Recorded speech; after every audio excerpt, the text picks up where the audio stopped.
আপনাদের এমপি দায়িত্ব গ্রহণ করবে। আমি আপনাদের কাছে আজকে এসেছি প্রার্থী হয়ে। 91 সাল থেকে আমি আপনাদের সঙ্গে এই এলাকায় কাজ করি, তাই না? নির্বাচন করি, কখনো জিতেছি, হেরেছি, কিন্তু কখনো আপনাদের ছেড়ে আমি যাইনি, আপনাদের সঙ্গে সঙ্গেই আছি। এই সুকানপুকুরি এলাকাটা 91 সালে আমি যখন নির্বাচন করি তখন এটা আসলে সুকানপুকুরি, সুকান ছিল।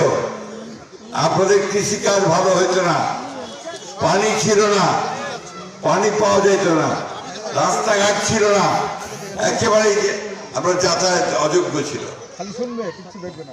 সেই সুকানপুকুরিকে আমরা ইনশাআল্লাহ যখন 2001 সালে সরকারে যাই, প্রতিমন্ত্রী হই কৃষির, সেই সময় আমরা এখানে ডিপ টিউবওয়েল গুলো চালু করি, ঠিক না? এই ডিপ টিউবওয়েল আপনার কৃষির উন্নয়ন হয়েছে না? এখন 3টে ফসল ফলাতে পারতেছেন না, অবস্থার পরিবর্তন হয়েছে মানুষের, তাই না? ইনশাআল্লাহ আমার কৃষক ভাইরা তারা এখন অনেকটা স্বচ্ছ অবস্থা। আমি আপনার গড়িয়া থেকে আসলাম, রাস্তার দুই ধারে দেখি খুব সুন্দর সুন্দর অনেক বাড়ি, বাজার, স্কুল, মাদ্রাসা হয়েছে এবং আমাদের মন্দির অনেক হয়েছে, ঠিক না? এই জিনিসগুলোকে যদি আপনার কি বলতে না হতো তাহলে ভিতরে পাওয়া যায়। ভুট্টার চাষ আপনারা এখন করতে পারেন, এই ভুট্টার চাষটাও কিন্তু আমরাই ছাত্রছাত্রী নিয়ে এসেছিলাম।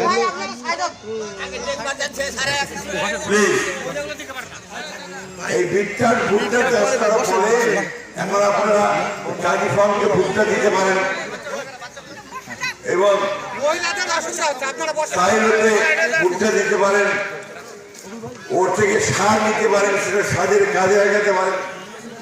সব মিলিয়ে এই এলাকায় উন্নয়ন হয়েছে, তাই না?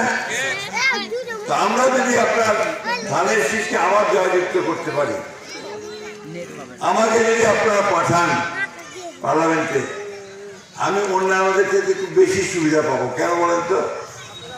আমি বিএনপির মহাসচিব না, বিএনপি যে সরকারে যায় তো মোট তো একটা ভালো জায়গা থাকবে নাকি, কাম করবার সুবিধা হবে তো নাকি? ওই সুযোগটা আপনারা আমাকে এবার একটু দেন।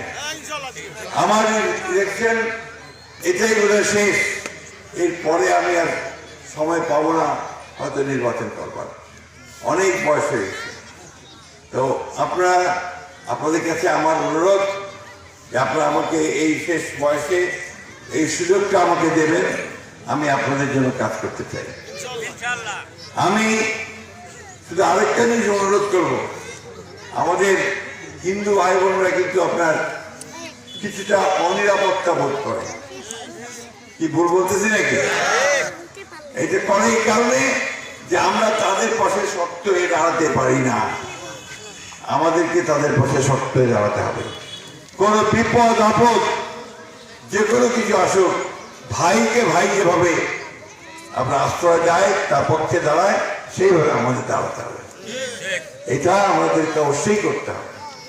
আমি আপনাদেরকে, আমার হিন্দু ভাই বোনদেরকে একটা কথা পরিষ্কার বলতে চাই, আমরা আপনাদের সঙ্গে আছি, আপনাদের যে কোনো সমস্যায় আমরা আপনাদেরকে পাশে দাঁড়াবো, আমার ভাইরাও সব আপনাদের পাশে দাঁড়াবে, ঠিক না?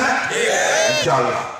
আমি বক্তৃতা বাড়াবো না ভাই, আমাদের একটা জিনিস সবসময় মনে রাখতে হবে যে আল্লাহ সবসময় সুযোগ দেয় না। এবার একটা সুযোগ আল্লাহ আমাদেরকে দিয়েছে যে আমরা যদি সঠিক কাজটা করতে পারি, আল্লাহ নিশ্চয়ই আমাদেরকে তার ফল দান করবেন, ভগবান আমাদেরকে সেই ফল দান করবেন, তাই না? আসেন, আপনারা কি আমার মার্কেটে জানেন? ফর্ম আছে তো নাকি ভুলে গেছেন? মার্কেটে কি বলেন মা বোনেরা? ইনশাআল্লাহ ইনশাআল্লাহ আমরা আগামী 12 তারিখে তাহাজ্জুদের নামাজ পড়েই ইনশাআল্লাহ সবাই ভোট দিতে চলে যাব। 15 বছর পরে এবার আমরা ভোট দিচ্ছি, তাই না? 15 বছর ভোট দিতে পারি নাই, মামলা মোকদ্দমা, পুলিশের দৌড়ানি, জেল হাজত, সব অনেক অস্থির করে রাখছিল। আমার 115টা মামলা, 17টা মামলা, 11 বার জেলে গেছি। এইবার কিছু কাজ করতে চাই। আপনারা যদি সুযোগ দেন তাহলে এলাকার উন্নয়নের জন্য, আপনাদের সকলের উন্নয়নের জন্য আমি কিছু কাজ করতে চাই। আমি আশা করি আপনারা আমাকে সাহায্য করবেন। ঠিক আছে? অনেক ধন্যবাদ। আর বক্তব্য বাড়াবো না, সন্ধ্যা হয়ে গেছে, একটু পরেই আজান হবে ইনশাআল্লাহ। হ্যাঁ, হাত তুলছে সবাই। তারেকবার হাত তুলে দেখান দেখি সবাই। আলহামদুলিল্লাহ, সবাইকে ধন্যবাদ।